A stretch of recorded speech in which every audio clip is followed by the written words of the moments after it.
जय गुरुजी, शुक्राना गुरुजी, अनंतम अनंतम शुक्राना गुरुजी। गुरुजी महाराज जी के श्री चरणों में कोटि कोटि प्रणाम और गुरुजी की प्यारी सभी संगत को जय गुरुजी।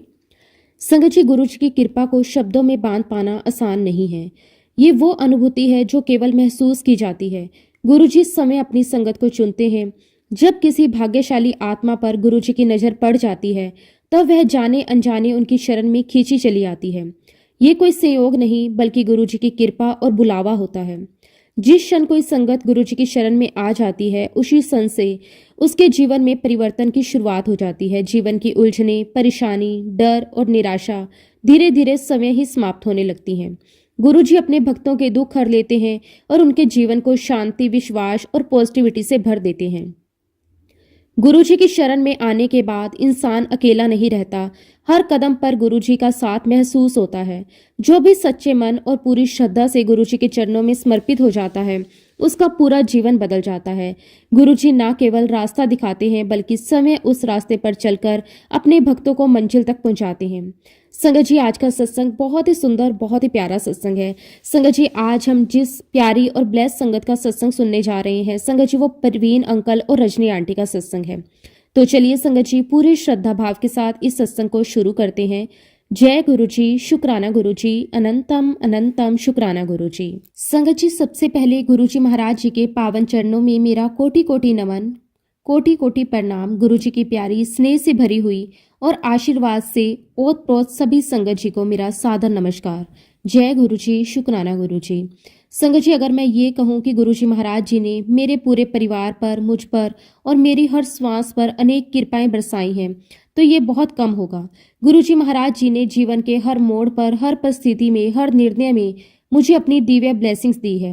कई बार तो संगत जी ऐसा भी हुआ कि बिना मांगे, बिना कहे गुरुजी महाराज जी ने मेरे जीवन की कठिन परिस्थितियों को समय ही संभाल लिया। संगत जी, गुरुजी की कृपा का स्वरूप बड़ा ही अद्भुत है। गुरुजी की कृपा जिस पर बरसती है तब इंसान को समझ ही नहीं आता कि उसकी जिंदगी कैसे सहज, सरल और सुरक्षित होती चली जाती है। और ऐसा ही एक महान उपकार, एक बड़ी कृपा आज गुरुजी महाराज जी ने मुझ पर की है। संगत जी, आज गुरुजी महाराज जी ने मुझे सेवा देकर नवाजा है। ये सेवा कोई साधारण सेवा नहीं है। गुरुजी महाराज जी ने मुझे सत्संग की सेवा बख्शी। संगत जी, ये वही सेवा है जिसे पाने के लिए आत्मा तरसती है। सत्संग कहना गुरुजी का काम है, हम तो केवल माध्यम है। इसलिए गुरुजी महाराज जी ने मुझे इस योग्य समझा, इस सेवा के लिए चुना। इसके लिए मैं गुरुजी का जितना भी शुक्राना करूं उतना कम है। संगत जी, आज मुझे ये परम सौभाग्य प्राप्त हुआ कि गुरुजी महाराज जी की दी हुई ब्लेसिंग, उनके चमत्कार, उनकी करुणा और उनकी छत्र छाया में घटित अनुभवों को मैं आप सभी गुरुजी की प्यारी संगत के बीच साझा कर सकूं। मेरा उद्देश्य केवल यही है संगत जी की गुरुजी की जो कृपा मुझ पर हुई है उसका आशीर्वाद आप सब तक भी पहुंचे और आप सबके जीवन में भी विश्वास, श्रद्धा और भक्ति और अधिक दृढ़ हो जाए। संगत जी, जैसा कि हम सभी भली भांति जानते हैं कि जब भी गुरुजी महाराज हमें कोई सेवा देते हैं तो उसके पीछे अवश्य कोई दिव्य कारण होता है। गुरुजी महाराज बिना कारण कुछ भी नहीं करते। हर सेवा के पीछे हमारे कर्मों को कटवाने की, हमारे जीवन को शुद्ध करने की और हमें आध्यात्मिक रूप से आगे बढ़ाने की योजना होती है। और आज संगत जी, ये दिन बड़ा ही सौभाग्यशाली है। गुरुजी महाराज और परम पिता परमेश्वर ने हम सबको इस पवित्र कार्य के लिए चुना है। इस चयन के लिए, इस अवसर के लिए, इस सेवा के लिए मैं गुरुजी महाराज जी का जितना भी शुक्राना करूं उतना कम है। शुक्राना मेरे मालिक, आपका अनंतम अनंतम शुक्राना। संगत जी, आज इस सत्संग में गुरुजी महाराज जो भी मुझे आज्ञा देंगे मैं वही आप सबके साथ शेयर करूंगा। जो भी शब्द मेरे मुख से निकलेंगे वो मेरे नहीं होंगे, वो गुरुजी महाराज जी के होंगे। मैं केवल वही कहूंगा जो गुरुजी महाराज मुझसे कहलवाएंगे। संगत जी, सबसे पहले मैं यही बताना चाहता हूँ कि मैं शुरू से ही भोलेनाथ का भक्त रहा हूँ। भोलेनाथ की असीम कृपा मेरे जीवन में सदैव रही है। बचपन से लेकर आज तक जब जब भी जीवन में कोई कठिनाई आई, कोई संकट आया, भोलेनाथ ने मुझे संभाला है, रास्ता दिखाया है। इसलिए संगत जी, आज के इस सत्संग की शुरुआत भी मैं भोलेनाथ की कृपा को नमन करते हुए ही करूंगा। संगत जी, अब मैं आपको अपने जीवन की उस घटना के बारे में बताने जा रहा हूं जो मेरे लिए केवल एक अनुभव नहीं बल्कि आस्था और विज्ञान के संगम की एक अनोखी कहानी है। संगत जी, मैं आपको ये बताना चाहता हूं कि मैं DRDO में साइंटिस्ट के पद पर कार्यरत रहा हूं। मेरी सेवा भारत सरकार के उस संगठन में रही है जहां निर्णय तर्क, गणना और विज्ञान के आधार पर लिए जाते हैं और संगत जी, जो बात मैं आप सबको बताने जा रहा हूँ वो 1994 की है। उस समय संगत जी मेरी पोस्टिंग देहरादून में थी और मैं DRDO में कम्युनिकेशन ग्रुप का डायरेक्टर था। मेरी जिम्मेदारी केवल एक विभाग की नहीं बल्कि पूरे मिशन की संचार व्यवस्था से जुड़ी हुई थी। उस समय संगत जी भारत ने अंटार्कटिका में अपना मैत्री स्टेशन स्थापित किया था। ये हमारे देश के लिए गर्व का विषय था। शुरुआत में संगत जी उस स्टेशन की पूरी जिम्मेदारी नेवी संभाल रही थी, लेकिन बाद में जब टेक्निकल और रिसर्च से जुड़ी जिम्मेदारियां बढ़ी तब ये पूरी जिम्मेदारी DRDO को सौंप दी गई। और जैसा कि मैंने बताया संगत जी, ये सब 1994 के आसपास की बात है। उस समय संगत जी अंटार्कटिका के लिए एक और बड़ा मिशन जाने वाला था। उसकी तैयारियां हमारे ऑफिस में पूरे जोर शोर से चल रही थी। संचार व्यवस्था, सैटेलाइट लिंक, इमरजेंसी बैकअप, हर चीज की बारीकी से प्लानिंग की जा रही थी। उसी दौरान संगत जी हमारे ऑफिस में एक और साइंटिस्ट थे, मिस्टर देशमुख। वह अत्यंत धार्मिक प्रवृत्ति के व्यक्ति थे। संगत जी आप विश्वास कीजिए, वह केवल नाम के नहीं बल्कि सच्चे मन से पूजा पाठ किया करते थे। ऑफिस आवर्स खत्म होने के बाद भी वह रोज लगभग 6 से 7 घंटे तक भगवान की आराधना में लीन रहते थे। तो संगत जी जब अंटार्कटिका में दूसरा मिशन जाने वाला था तब वह मेरे पास आए। बड़े ही विनम्र स्वर में, बड़ी श्रद्धा के साथ उन्होंने मुझसे एक रिक्वेस्ट की। मिस्टर देशमुख ने मुझसे कहा कि गुप्ता जी, क्या ऐसा हो सकता है कि हम अंटार्कटिका में जाकर सबसे पहले शिवलिंग स्थापित करें? अब संगत जी मेरी जो स्थिति थी वह डिलेमा की स्थिति थी, क्योंकि मैं ग्रुप डायरेक्टर था और सारे निर्णय मुझे लेने थे। संगत जी उस समय मेरी स्थिति बड़ी ही विचित्र और कठिन हो गई थी। मेरे मन में एक गहरा द्वंद्व चल रहा था। अगर हाँ कह देता तो मुझे अपने ऊपर के सभी डायरेक्टर्स और अथॉरिटीज को इस निर्णय के बारे में बताना पड़ता। और संगत जी उस समय का माहौल ऐसा था कि शायद मेरे इस निर्णय को कम्युनल एंगल से देखा जाता, बात गलत दिशा में जा सकती थी, सवाल उठ सकते थे और मेरी पूरी प्रोफेशनल जिंदगी दांव पर लग सकती थी। और संगत जी अगर मैं ना कह देता तो मुझे खुद को ही बहुत बुरा लग रहा था। मेरा मन इस बात को स्वीकार नहीं कर पा रहा था, क्योंकि संगत जी अंटार्कटिका में जिस स्थान पर हमारा मैत्री स्टेशन है वो स्थान अपने आप में अत्यंत दिव्य और अलौकिक है। चारों तरफ सफेद बर्फ की चादर बिछी हुई, शांति से भरा वातावरण, प्रकृति की गोद में बसा वह स्थान, वह जगह अपने आप में किसी तपोभूमि से कम नहीं लगती। संगत जी मेरे मन में बार बार यही विचार आ रहा था कि अगर ऐसी पवित्र और शांत जगह पर भगवान भोलेनाथ का शिवलिंग स्थापित हो जाए तो उससे बड़ा सौभाग्य और क्या हो सकता है। मुझे अंदर से ऐसा महसूस हो रहा था कि ये कोई साधारण विचार नहीं बल्कि किसी दिव्य शक्ति का संकेत है। और संगत जी आज जब मैं पीछे मुड़कर देखता हूँ तो पूरे विश्वास के साथ कह सकता हूँ कि उस समय वह गुरुजी महाराज जी की ही शक्ति थी। वही गुरुजी महाराज थे जिन्होंने मुझे हिम्मत दी, मुझे स्ट्रेंथ दी और मेरे भीतर ये एहसास भर दिया कि मैं सही निर्णय ले सकूं। संगत जी उसी क्षण मैंने अपने मन को गुरुजी महाराज जी के चरणों में रख दिया और मिस्टर देशमुख से कहा कि देशमुख जी आप एक काम कीजिए, आप शिवलिंग को स्थापित करने की पूरी तैयारी शुरू कर दीजिए। लेकिन संगत जी मैंने उन्हें यह भी साफ शब्दों में कहा कि ये कार्य अत्यंत गोपनीय तरीके से होना चाहिए। मैंने उनसे कहा कि आप ये बात ध्यान रखें कि इस काम में जरा भी लापरवाही नहीं होनी चाहिए। ये पूरा कार्य बहुत ही कॉन्फिडेंशियल तरीके से किया जाए। अगर किसी को भी इसकी भनक लग गई तो सारी जिम्मेदारी मुझ पर आ जाएगी। संगत जी देशमुख जी भी बहुत ही समझदार और श्रद्धावान व्यक्ति थे। उन्होंने मेरी बात को पूरी गंभीरता से लिया, पूरी निष्ठा के साथ इस कार्य में जुट गए। कुछ समय बाद संगत जी उन्होंने एक बहुत ही सुंदर शिव परिवार की व्यवस्था की। वह शिव परिवार इतना दिव्य, इतना पवित्र और इतना भावपूर्ण था कि उसे देखकर ही मन श्रद्धा से भर जाता था। और संगत जी आप विश्वास नहीं करोगे, अंटार्कटिका में ले जाने से पहले शिवलिंग और पूरे शिव परिवार की विधिवत प्राण प्रतिष्ठा करवाई गई। संगत जी प्राण प्रतिष्ठा होने की साधारण प्रक्रिया नहीं होती, उसमें जो भी शास्त्रीय नियम होते हैं, जो भी विधि विधान होते हैं, उन सबको पूरी श्रद्धा और अनुशासन के साथ फॉलो किया गया। पूरे 2 हफ्ते तक नियमित रूप से पूजा पाठ चलता रहा, मंत्रोच्चारण हुआ, हवन हुआ, आरती, सब कुछ शास्त्रों के अनुसार किया गया। संगत जी उन 2 हफ्तों में ऐसा माहौल बन गया था जैसे स्वयं भोलेनाथ वहां विराजमान हो। हर कोई यही महसूस कर रहा था कि ये कार्य किसी मानव इच्छा से नहीं बल्कि ईश्वर की इच्छा से हो रहा है। पूजा पाठ पूर्ण होने के बाद पूरे शिव परिवार को बहुत ही सावधानी और सम्मान के साथ उन सभी सामानों के साथ पैक किया गया जो अंटार्कटिका जाने वाले मिशन का हिस्सा थे। हर चीज को इस तरह पैक किया गया कि बाहर से किसी को कुछ भी असामान्य ना लगे। लेकिन संगत जी, सबसे बड़ी समस्या यहाँ थी, अंटार्कटिका जाने वाला कोई भी सामान केवल भारत में ही नहीं बल्कि रास्ते में कई अन्य स्थानों पर भी कस्टम चेकिंग से गुजरता है। अगर किसी भी जगह पर थोड़ी सी भी जांच हो जाती तो ये पूरा कार्य वहीं रुक सकता था।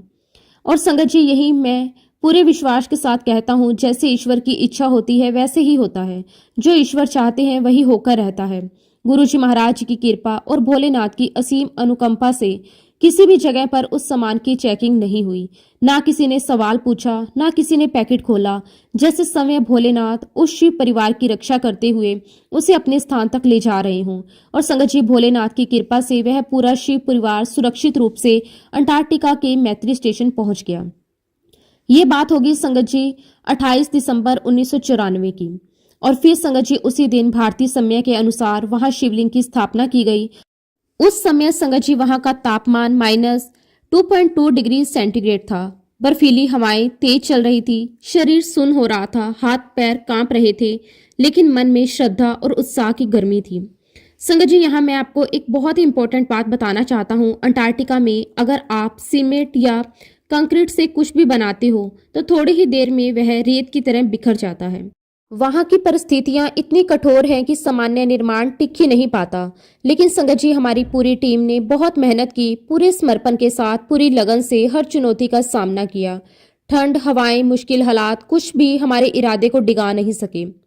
फिर संगत जी, दिसंबर 1994 को रात के लगभग 8 बजे भोलेनाथ का शिवलिंग वहां पर स्थापित हो गया।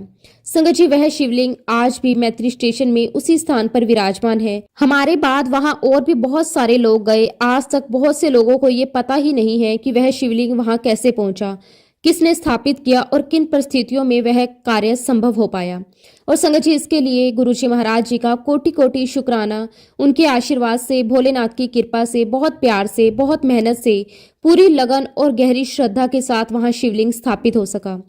वैसे भी संगत जी, परम पिता परमेश्वर, जगत पिता भोलेनाथ की इच्छा के आगे संसार में किसकी चल सकती है। केवल इस पूरे संसार में ही नहीं बल्कि पूरे ब्रह्मांड में किसी की भी नहीं चल सकती। जहाँ परम पिता परमेश्वर, जगत पिता भोलेनाथ और गुरुजी महाराज जी की इच्छा होती है, वहाँ किसी भी शक्ति, किसी भी तर्क और किसी भी व्यवस्था का कोई अस्तित्व नहीं रहता। संगत जी, ये भी मैं आज पहली बार आप सबके सामने साझा कर रहा हूँ कि मैंने वर्ष 1996 में अपनी नौकरी से रिटायरमेंट ले लिया था।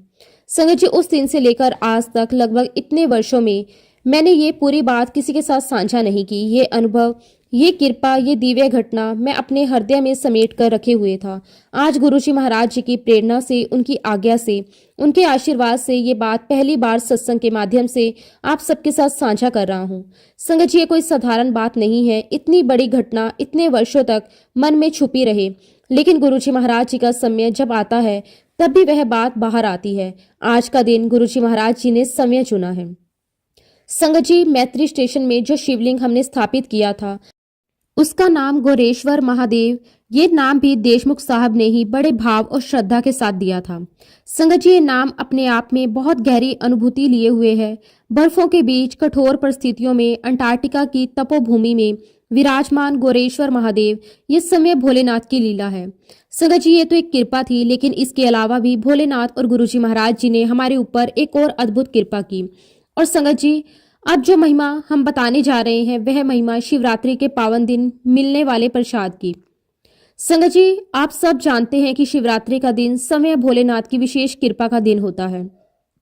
उस दिन जो भी प्रसाद मिलता है वह केवल प्रसाद नहीं होता, वह आशीर्वाद होता है, वह संदेश होता है, वह आने वाले समय की झलक भी देता है। संगत जी, उस प्रसाद में हमें बेर प्रसाद मिला था। ये बेर प्रसाद साधारण बेर नहीं था, ये भोलेनाथ की ओर से मिला हुआ विशेष प्रसाद था, जिसमें उनकी असीम करुणा और कृपा समाई हुई थी। और संगत जी, अब इस सत्संग के आगे के भाग के लिए मैं अपनी आंटी रजनी आंटी से विनम्र निवेदन करूंगा कि वो आगे का सत्संग आप सब संगत के साथ साझा करें। संगत जी, मेरे हस्बैंड की जो बहन है वो अमेरिका में रहती है। और संगत जी, ये बात वर्ष 2016 की है। उस समय अंकल की सिस्टर हमारे पास नोएडा आई हुई थी। जब वो हमारे घर आई तो वो फरवरी का महीना था। मौसम में हल्की ठंडक थी और उसी दौरान शिवरात्रि का पावन पर्व भी आया। संगत जी, मैंने अपनी सिस्टर इन लॉ से बड़े प्रेम और श्रद्धा के साथ कहा कि शिवरात्रि है, हम सभी लोग मंदिर चलेंगे, भोलेनाथ के दर्शन करेंगे, गुरुजी महाराज जी का सत्संग अटेंड करेंगे। लेकिन संगत जी उन्होंने बिल्कुल साफ मना कर दिया। उन्होंने कहा कि उनका बिल्कुल भी मन नहीं है, वो कहीं नहीं जाना चाहती। उन्होंने हमसे कहा कि आप लोग जाइए, मैं यहीं ठीक हूँ। संगत जी उस समय मैंने ज्यादा जोर नहीं दिया। गुरुजी महाराज जिसे जब बुलाते हैं वही जाता है। खैर संगत जी, मैं और मेरे हस्बैंड शिवरात्रि के सत्संग में जाने के लिए तैयार हो गए। हमने भोलेनाथ और गुरुजी महाराज जी का नाम लिया और बड़े मंदिर के लिए निकल पड़े। रास्ते में संगत जी हमने अपनी सिस्टर इन लॉ को, जो एक और छोटी सिस्टर इन लॉ है, साकेत में उनके घर छोड़ दिया। उसके बाद हम सीधे मंदिर की ओर रवाना हो गए। उस दिन शिवरात्रि के सत्संग में बहुत ही आनंद आया। वातावरण पूरा भक्तिमय था। चारों ओर जय भोलेनाथ, जय गुरुजी के जयकारे गूंज रहे थे। हमने गुरुजी महाराज जी के दर्शन किए, भोलेनाथ के दर्शन किए, चाय प्रसाद लिया, लंगर प्रसाद लिया। संगत जी उस दिन हमें बहुत सारा प्रसाद मिला और उसके साथ साथ हमें बेर प्रसाद भी प्राप्त हुआ। उस समय संगत जी मुझे और मेरे अंकल को दो दो बेर प्रसाद मिले। संगत जी जब हम लोग सत्संग के बाद अपनी कार में बैठे, तभी एक सेवादार अंकल ने हमारी कार को हल्के से नोक किया। जैसे ही संगत जी हमने विंडो ग्लास नीचे किया तो उस सेवादार अंकल ने हमें गुरुजी का पॉकेट स्वरूप दिया। साथ ही संगत जी उन्होंने गुरुजी महाराज जी की एक छोटी सी डायरी भी दी। वह डायरी पाकर हम दोनों का मन बहुत ही आनंदित हो गया। ऐसा लग रहा था जैसे गुरुजी महाराज समय हमें आशीर्वाद देकर विदा कर रहे हों। और संगत जी मुझे और अंकल को जो बेर प्रसाद मिले थे, उसमें से एक एक बेर प्रसाद मैंने और मेरे हस्बैंड ने वही श्रद्धा भाव से ग्रहण कर लिया। और जो दो बेर प्रसाद बचे थे उन्हें हमने बड़े प्रेम और भावना के साथ दीदी और जीजा जी के लिए संभाल कर रख लिया। हमारे मन में यही भाव था कि ये प्रसाद भोलेनाथ और गुरुजी महाराज जी का है और ये उन्हें अवश्य ग्रहण करना चाहिए।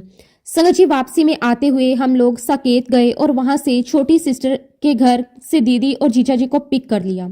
उस समय संगत जी हमने कार में ही बड़े प्रेम से दीदी जीजा जी को बेर प्रसाद दिया, लेकिन संगत जी दीदी ने बड़े ही सहज भाव से मना कर दिया। उन्होंने कहा कि मैं घर जाकर पहले हाथ धोऊंगी, फ्रेश हो जाऊंगी, फिर ही प्रसाद ग्रहण करूंगी।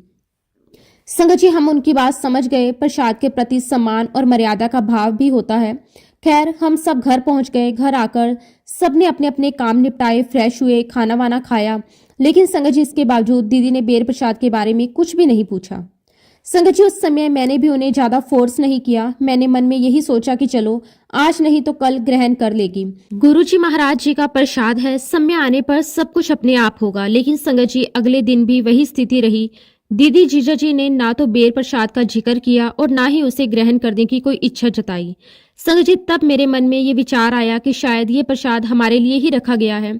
और फिर संगत जी पूरी श्रद्धा और विश्वास के साथ मैंने और मेरे अंकल ने वो बचे हुए बेर प्रसाद भी एक एक करके ग्रहण कर लिए। उस समय हमारे मन में कोई भी शंका नहीं थी। हमने भोलेनाथ और गुरुजी महाराज जी का नाम लिया और प्रसाद को आदर के साथ स्वीकार किया। संगत जी इसके 3-4 दिन के बाद दीदी जीजा जी को वापस अमेरिका जाना था। जाने की तैयारियां चल रही थी। उसी दौरान मुझे जो गुरुजी महाराज जी की डायरी ब्लेसिंग के रूप में मिली थी, वो डायरी मैंने दीदी को दे दी। मेरे मन में ये भाव था कि गुरुजी महाराज जी का आशीर्वाद उनके साथ भी बना रहे। लेकिन संगत जी जाने से ठीक पहले दीदी ने मुझे अलग बुलाया। बड़े ही विनम्र और भावुक स्वर में उन्होंने मुझसे कहा कि रजनी, ये डायरी तुम ही अपने पास रख लो, कहीं ऐसा ना हो कि मेरे हाथों से इनका अनादर हो जाए। संगत जी उनके ये शब्द सुनकर मैं अंदर तक हिल गई। मैंने बिना कोई सवाल किए वो डायरी फिर से अपने पास रख ली। शायद गुरुजी महाराज जी की यही इच्छा थी। संगत जी अब मैं आपको एक ऐसी बात बताने जा रही हूँ जिसने हमारे पूरे परिवार को अंदर से झंझोर कर रख दिया।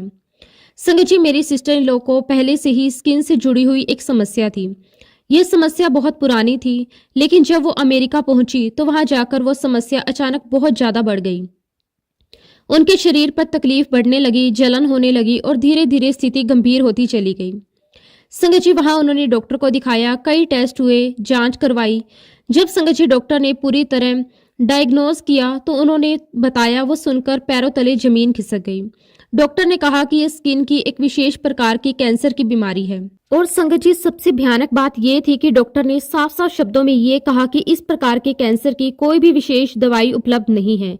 उन्होंने कहा कि हमारे पास जो भी सामान्य मेडिसिन हैं उन्हीं के आधार पर हम इलाज करेंगे और देखेंगे कि कितना सुधार होता है, लेकिन हम किसी भी तरह की कोई गारंटी या श्योरिटी नहीं दे सकते। संगत जी इतना ही नहीं, डॉक्टर ने आगे ये भी कह दिया कि स्थिति बहुत गंभीर है। और संगत जी उन्होंने ये तक कह दिया कि अब उनके पास केवल 6 महीने का ही समय बचा है। संगत जी, ये बात मेरी सिस्टर इन लॉ ने हमें फोन पर बताई। संगत जी, फोन पर बात करते हुए वह जोर जोर से रोने लगी। उनका रोना ऐसा था कि शब्दों में उसका दर्द बयां करना बहुत मुश्किल है। मेरे हस्बैंड अपने भाई बहनों में सबसे छोटे हैं और जो सिस्टर इन लॉ है उनका हमारे साथ बहुत गहरा जुड़ाव है। वो हर सुख दुख, हर छोटी बड़ी बात हमसे ही साझा करती हैं।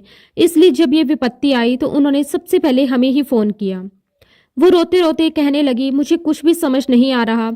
डॉक्टर कह रहे हैं कि मेरे पास बहुत कम समय बचा है। अब मेरा क्या होगा, मेरे बच्चों का क्या होगा, मैं उन्हें किसके सहारे छोड़कर जाऊंगी। संगत जी, उस समय उनके शब्द नहीं, उनका दर्द बोल रहा था। एक माँ का डर, एक औरत की बेबसी और एक इंसान की लाचारी, सब कुछ उनकी आवाज में साफ साफ झलक रहा था। संगत जी, उस पल मेरा भी दिल भर आया, लेकिन मैंने खुद को संभाला, क्योंकि ऐसे समय में रोने से नहीं, विश्वास से काम बनता है। संगत जी, मैंने उन्हें बड़े प्यार और पूरे विश्वास के साथ कहा कि अरे दीदी, आप हताश क्यों हो रही हैं? आप अमेरिका में हो, वहां गुरुजी के मंदिर जाओ, गुरुजी महाराज जी के दर्शन करो, उनका प्रसाद ग्रहण करो, देखना गुरुजी का आशीर्वाद जरूर मिलेगा, गुरुजी सब कुछ संभाल लेंगे। लेकिन संगत जी, जब इंसान को ऐसा लगने लगे कि अब समय बहुत कम बचा है और ऊपर से डॉक्टर भी जवाब दे दें, तो मन में बैठा डर किसी भी बात को सुनने को तैयार नहीं होता। संगत जी, उन्होंने मेरी बात पर ज्यादा ध्यान नहीं दिया। उन्हें लग रहा था कि अब जो होना है वही होगा। और फिर संगत जी, वहां उनका मेडिकल ट्रीटमेंट शुरू हो गया। बड़े बड़े हॉस्पिटल, महंगे इलाज, कई तरह की दवाइयां, सब कुछ चला। लेकिन संगत जी, उस इलाज का कोई भी पॉजिटिव रिजल्ट नहीं आया।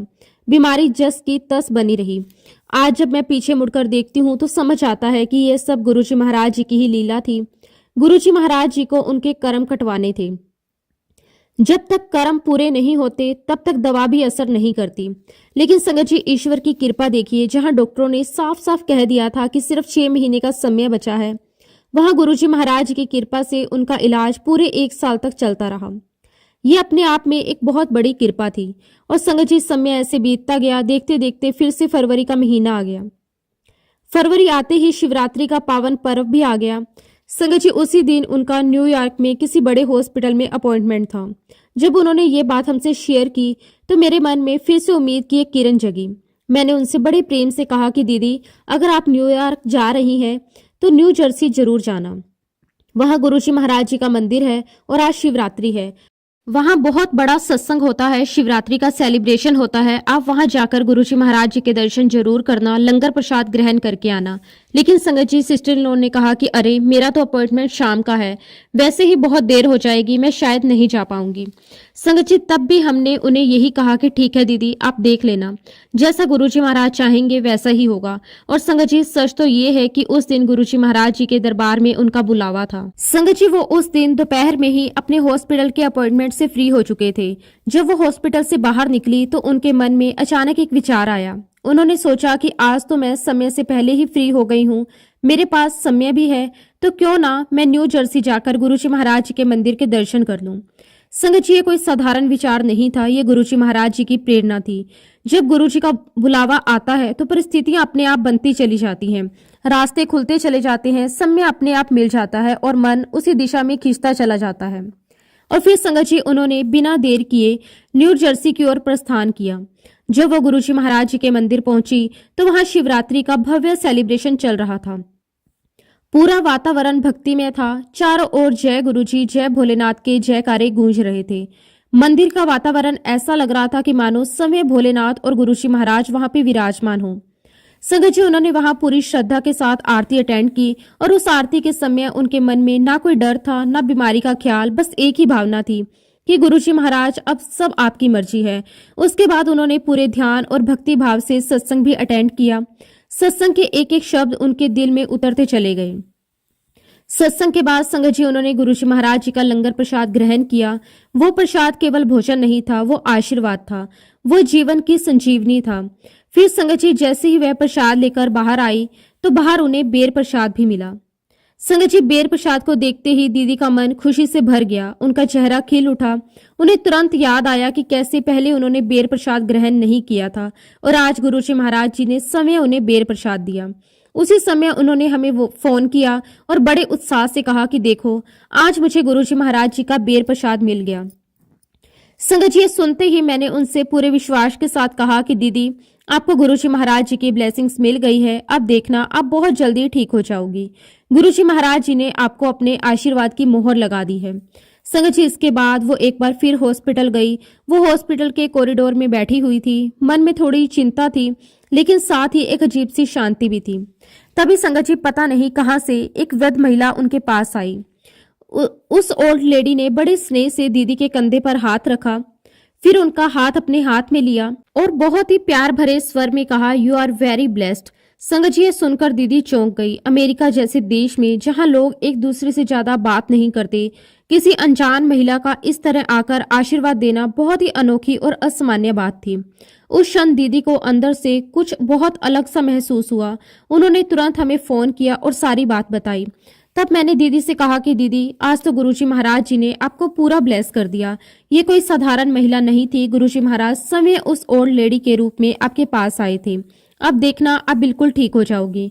और सचमुच ऐसा ही हुआ।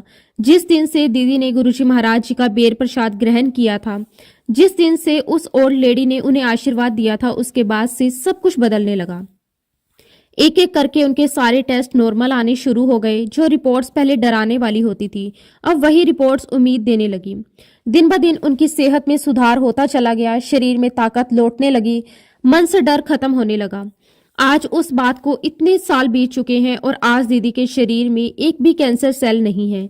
जहां डॉक्टरों ने साफ कह दिया था कि सिर्फ 6 महीने का समय बचा है, वहां गुरुजी महाराज जी की कृपा से आज वो पूरी तरह स्वस्थ हैं।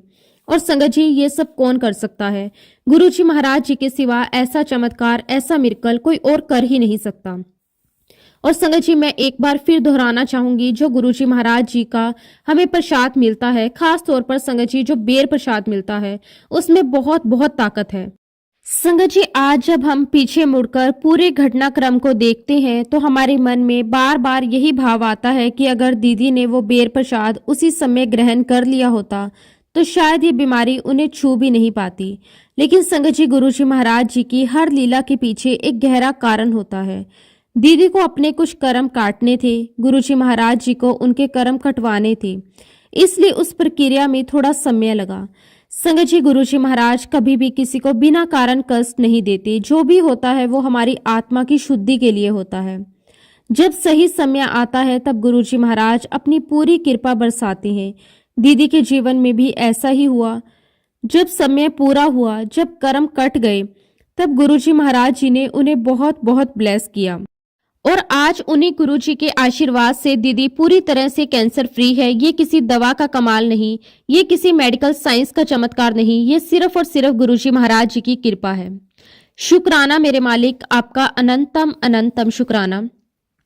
संगत जी, अब मैं आप सबके साथ गुरुजी महाराज जी की एक और अद्भुत ब्लेसिंग शेयर करना चाहती हूँ।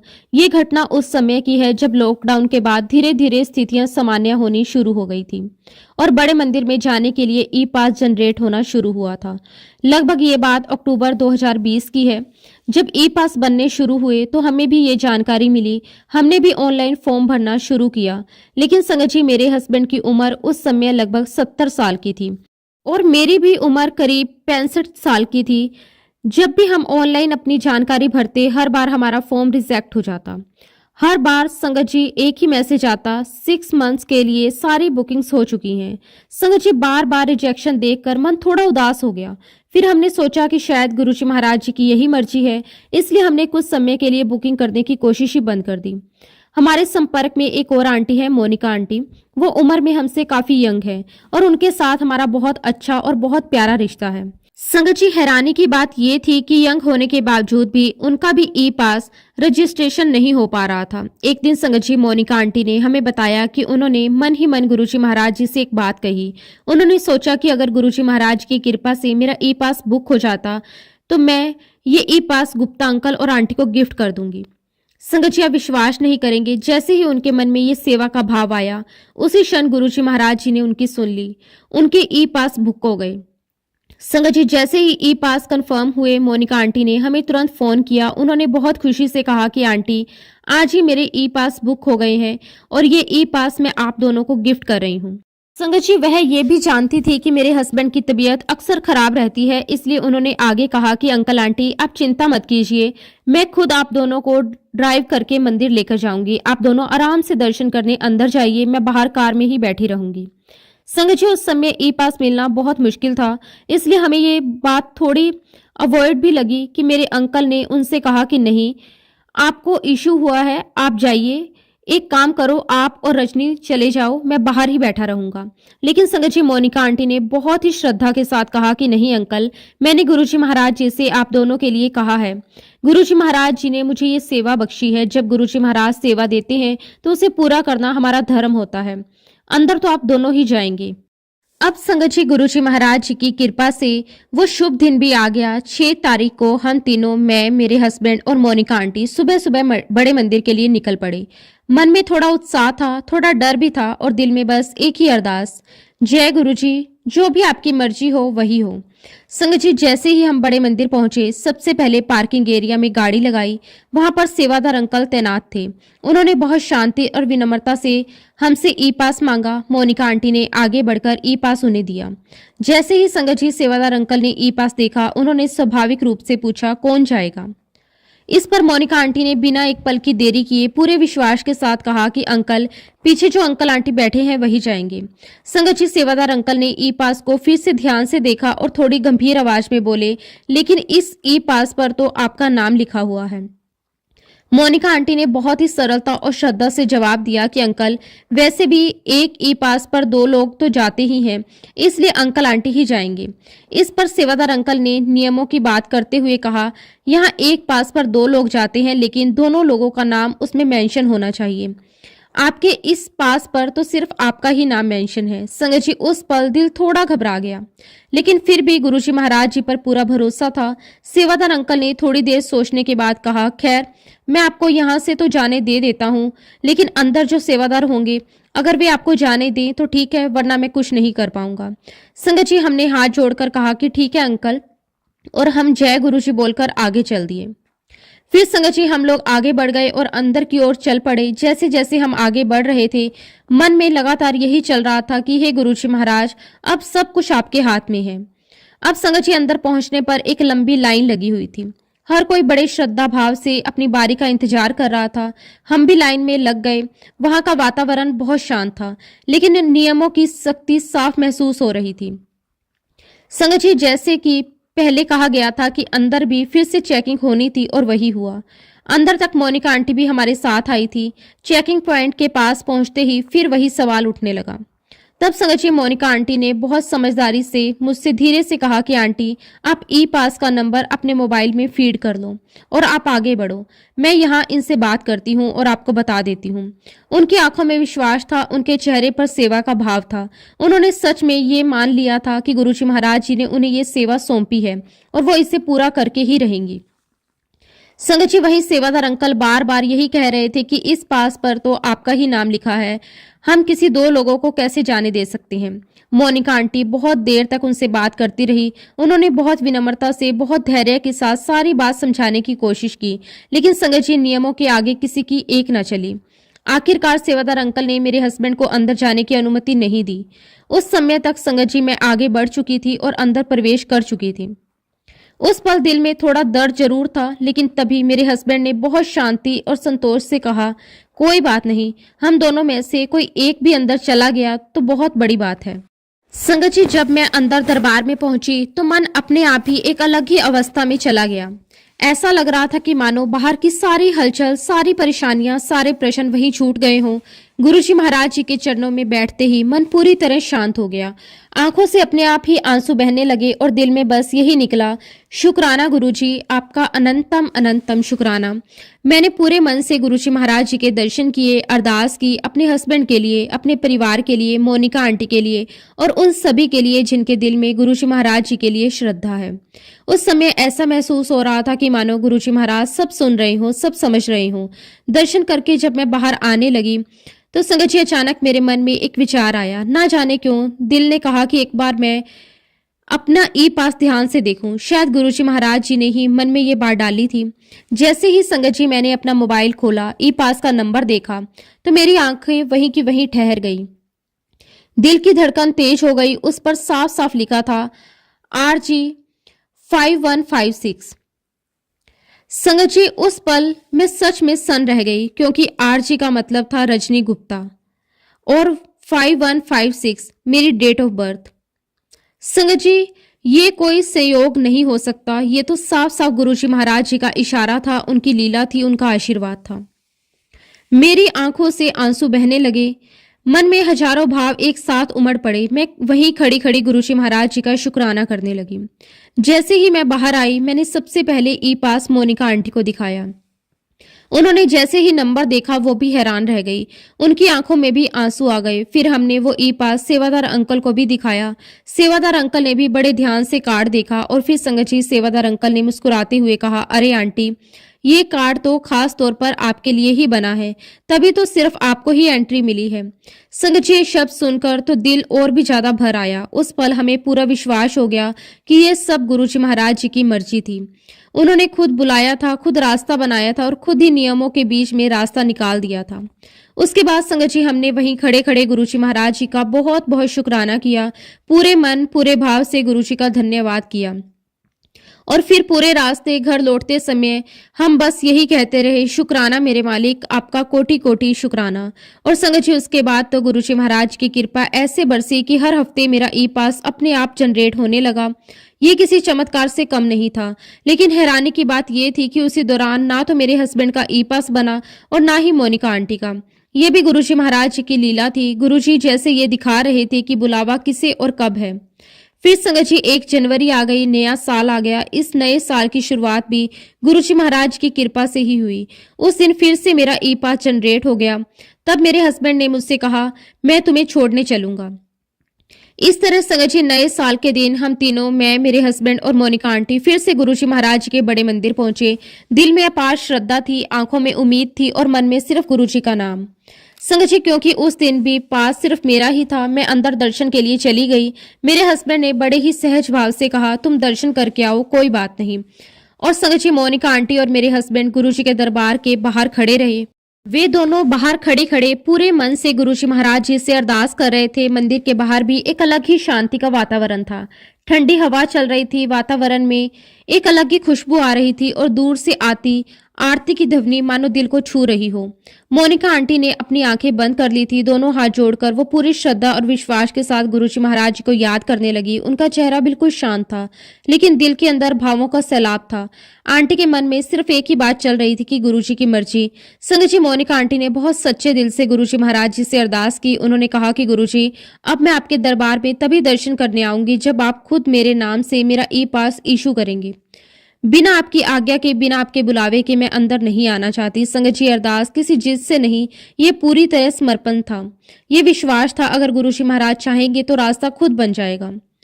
संगत जी, गुरुजी महाराज जी की लीला देखिए। अभी मोनिका आंटी की अरदास पूरी तरह खत्म भी नहीं हुई, उतने में ही वहां पर एक अंकल आ गए। वो बिल्कुल सामान्य से दिखने वाले अंकल थे, लेकिन उनके आने से ही माहौल में एक अलग सा महसूस होने लगा। वो अंकल सीधे मोनिका आंटी के पास आए, बड़े स्नेह से बोले कि आंटी, अब बाहर क्या कर रही हो, आप अंदर जाकर दर्शन करो। संगत जी, मोनिका आंटी ने बड़े विनम्र भाव से जवाब दिया कि अंकल, मेरे पास ई पास नहीं है। अगर मैं अंदर गई तो सेवादार अंकल मुझे रोकेंगे, टोकेंगे, मुझे वो बिल्कुल अच्छा नहीं लगेगा। लेकिन संगत जी, वो अंकल फिर मुस्कुराए और बोले, आंटी, मैं कह रहा हूं ना, आप अंदर जाओ और दर्शन करो। मोनिका आंटी को थोड़ी हिचक सी हुई। उन्होंने फिर कहा कि अंकल, मैं अकेली नहीं हूं, मेरे साथ अंकल भी हैं। तब संगत जी, उस अंकल ने बिना एक पल सोचे कहा, तो आंटी, अंकल को भी साथ लेकर जाओ, आप दोनों दर्शन करके आओ, मैं कह रहा हूं, आपको कोई भी नहीं रोकेगा। संगत जी, ये सुनकर मोनिका आंटी और मेरे अंकल एक दूसरे को देखने लगे। मन में थोड़ा डर भी था, थोड़ी झिझक भी थी, लेकिन उससे कई ज्यादा गुरुजी पर विश्वास था। उन्होंने सोचा कि चलो गुरुजी का नाम लेकर अंदर चलते हैं। और संगत जी, यही तो गुरुजी महाराज जी का चमत्कार था। जैसे ही अंकल और मोनिका आंटी गुरुजी महाराज जी के दरबार की ओर बढ़े, ऐसा लग रहा था कि मानो गुरुजी ने खुद उन्हें अपने आंचल में छुपा लिया हो। संगत जी, वो दोनों जैसे इनविजिबल हो गए थे। ना कोई सेवादार उन्हें देख रहा था, ना कोई उनसे ई पास मांग रहा था, ना कोई उन्हें रोक रहा था, ना कोई सवाल कर रहा था। संगत जी, ये कोई साधारण बात नहीं थी। ये गुरुजी महाराज जी का साफ साफ संकेत था कि जब बुलावा होता है तो नियम भी रास्ता छोड़ देते हैं। जब गुरुजी चाहें तो बिना पास के भी दर्शन हो जाते हैं। और संगत जी, गुरुजी महाराज जी का आशीर्वाद देखिए। मेरे अंकल और मोनिका आंटी जब गुरुजी महाराज जी के दरबार में आए तो ऐसा लग रहा था जैसे ये दोनों इनविजिबल हो गए। कोई भी इन्हें नहीं रोक रहा, कोई भी इन्हें नहीं देख रहा, ना कोई इनसे कुछ मांग रहा है। संगत जी, ये सब देखकर हम सब हैरान थे। मेरे अंकल ने और मोनिका आंटी ने बहुत अच्छे से दर्शन किए और बाहर आ गए। संगत जी, बाहर आने के बाद मोनिका आंटी के मन में आया कि मैं अंकल को ढूंढती हूँ जिन्होंने हमें भेजा है, मैं उनका शुक्राना कर देती हूँ। संगत जी, उन अंकल ने रेड जैकेट पहनी हुई थी। मेरे अंकल और मोनिका आंटी ने उन अंकल को बहुत ढूंढा, वहां मौजूद सेवादारों से भी पूछा, लेकिन संगत जी उस दिन रेड कलर की जैकेट पहनकर कोई भी नहीं आया था। और देखिए संगत जी, ये तो समय गुरुजी महाराज खुद आए थे और अंकल और आंटी को अंदर भेजा दर्शन के लिए। शुक्राना मेरे मालिक, आपका अनंतम अनंतम शुक्राना। जैसा कि संगत जी, ये बात 1 जनवरी की है और संगत जी 5 जनवरी को मेरा बर्थडे आता है। तो मैंने सोचा कि काश गुरुजी महाराज मेरा 5 जनवरी का भी पास इशू कर दे। और गुरुजी महाराज जी की ऐसी कृपा रही संगत जी, 4 जनवरी और 5 जनवरी दोनों ही दिन का पास इशू हो गया। और उसके बाद तो संगत जी गुरुजी महाराज जी ने ऐसी कृपा की कि मेरे अंकल का भी पास इशू होने लगा। गुरुजी के आशीर्वाद से हम दोनों साथ में गुरुजी के दर्शन करने जाने लगे। जैसे भी ये बात पता चलती उन्हें बड़ा आश्चर्य होता। हर कोई यही पूछता कि अंकल को कैसे पास इशू हो जाता है। जैसा कि मैंने आपको बताया संगत जी, हमारी एज बहुत ज्यादा है, लेकिन संगत जी अगर गुरुजी महाराज चाहें तो कुछ भी संभव है। संगत जी, गुरुजी महाराज जी की इतनी बड़ी कृपा हम पर रही। जब तक ई पास चलते रहे, मुझे और मेरे अंकल को हफ्ते में 2-2 बार ई पास मिलने लगे। संगत जी, पूरे साल गुरुजी महाराज जी ने हमें अपने दर्शन के लिए बुलाया। शुक्राना मेरे मालिक, आपका अनंतम अनंतम शुक्राना। सच में संगत जी, गुरुजी महाराज जी ने मुझे, मेरे अंकल को, मेरे पूरे परिवार को बहुत बहुत ब्लेस किया है। इसी के साथ संगत जी, अब मैं अपने शब्दों को विराम देना चाहती हूँ। अगर सत्संग के दौरान मुझसे कोई भी गलती हुई हो तो मैं हाथ जोड़कर पूरे संगत परिवार से और गुरुजी महाराज जी से माफी चाहती हूँ। जय गुरुजी, शुक्राना गुरुजी, अनंतम अनंतम शुक्राना गुरुजी। ओम नमः शिवाय, शिवजी सदा सहाय। ओम नमः शिवाय, गुरुजी सदा सहाय। जय गुरुजी, शुक्राना गुरुजी।